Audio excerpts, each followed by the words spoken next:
Yo, what is going on, everyone? Welcome back to another video. Today, I'm gonna be talking about something a little bit different from what I normally talk about, but today, Saudi Arabia cleared a massive hurdle to buy EA for $55 fucking billion, and PlayStation and Xbox both went down. And on Xbox, I don't even think you could play games that you actually owned digitally. You didn't even need a fucking internet connection to play offline games included. So obviously there's gonna be big topics to talk about. I'm just gonna have gameplay running in the background. I will be playing as I speak. It won't be like a completely fluid thing, but I don't give a fuck. I'm not gonna go into too much detail about it because I'm not a fucking why is a I'm not a news channel. I'm not Keemstar. Oh god. Oh what the fuck. I guess like try to sum it up as best as I can. But a deal got launched back in September of 2025. $55 billion in cash, all cash. $210 I mean a share. About $25 premium, meaning they're paying 25 more than the stock was worth. It's a fucking lot of money. A shitload of lot. But if this closes, like if the deal actually goes through and closes and all it passes all its barriers, all its hurdles, all its fucking paperwork and whatnot, it will go through as the largest the largest leveraged buyout in corporate history. Yeah. Oh no! Saudi Arabia's public investment fund alone would own 93.4% of EA once it's done.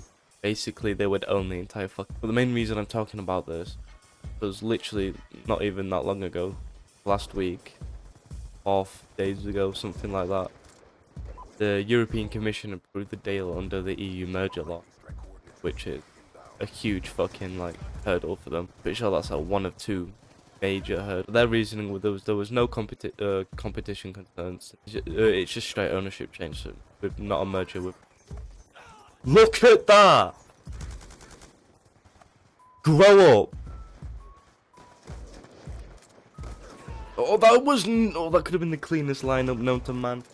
You look at them. Oh my! Yeah, the last remaining roadblock is the Committee Foreign Investment, United States. So yeah, literally just the US's version of the European. That shotgun. Fucking shotguns? Are you joking? So the one roadblock left is basically Committee of Foreign Investment Funds for the United States. Basically the US version of the EU. The EU's approval, but more focused on national security instead of just like broader competition concerns. But that committee for the foreign investment been sitting on the deal for months, to the point where I'm pretty sure it's like just over 2 months left. What was the hard deadline for the deal is September 28th, 2026. So if this committee for foreign investment funds doesn't respond by that point, that puts the deal in jeopardy. The main thing right now is the EU has said yeah, but the US has not. How was that hit, Mike? I don't deserve that. Like, you might as well have just not given me anything at that point. You might as well have just spat on my face and slapped me across my. But the main thing I'm seeing from Crit is like people are just calling it culture washing, using a highly popular entertainment behind major games. Fucking FIFA, Battlefield, UFC. I suck. Why am I overcorrecting myself?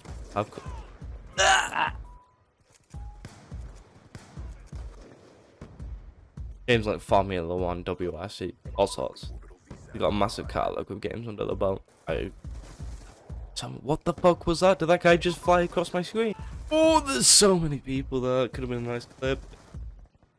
But why it matters most for players though is, like I've already listed off, EA owns multiple different games. Like they own all the games.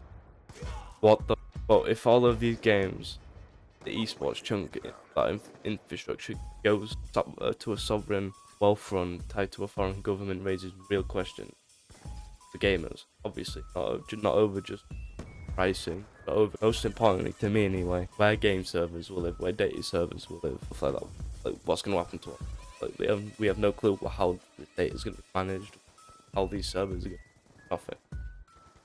go straight to a foreign. And this isn't just like fucking like tinfoil hat stuff. This is like the literal. This is the largest buyout in history happening. Biggest published on this planet right now. What the fuck? Let's simmer down here, boys. Let's talk about it. We don't need to be rushing down this hall all at once. I'll come up. Okay. So either this closes in September and gaming just had its biggest ownership shake-up ever, or the Committee of Foreign Investment blocks it and becomes one of the biggest deals to ever collapse. Either way, buckle up, because one of the biggest publishers is either trading its ownership, or the US is going to hit it with the biggest cock block known to man. But another topic I just wanted to gloss over, talk about the outages for Xbox and PlayStation. This guy with the shotgun, bro. You're not got anything better to do with your time. On the 24th of July, PlayStation went down. Not even like a little hiccup. Everything went down. Gaming, PlayStation, account management. Can I not hit this guy or that guy? What? Oh my fucking! The PlayStation store went down. Streaming went down. Everything went down on the PlayStation side, which obviously is going to affect hundreds of thousands, if not millions of people playing. But the worst thing that could, I talked about this in yesterday's video, but it happened right after ending the physical disc production in 2028, going all digital. But this kind of undercuts the all digital is the future pitch when network that gatekeeps your digital games base plants for hours and you can't fucking play. So how is it the future if it buckles and people cannot play the games that they rightfully? And the same thing happened for Xbox, but way worse. Like 2 days later, literally 2 days later after the PlayStation went down, Xbox went down. But everything as well, literally everything you could think of, like, that you could use to interact with an Xbox didn't work. But the root cause, as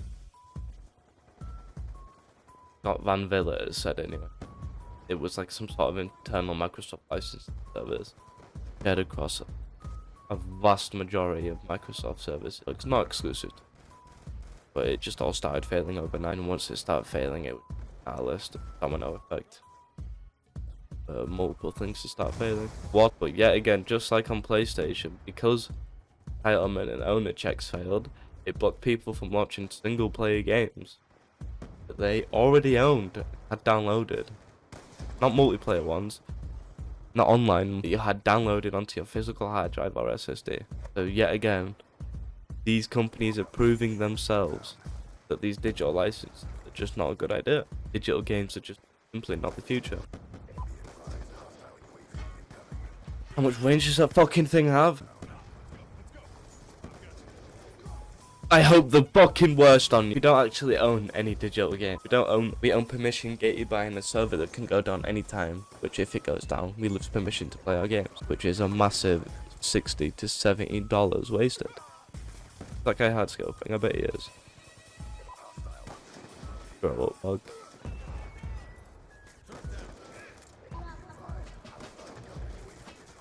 I can't even swap. But yeah, that's it for today. I know it's a bit of a different video. I thought I'd just ramble about it. About what's happening in the gaming community. If you liked, subscribe, notifications so you never miss a video. I'll see you in the next one. Bye bye.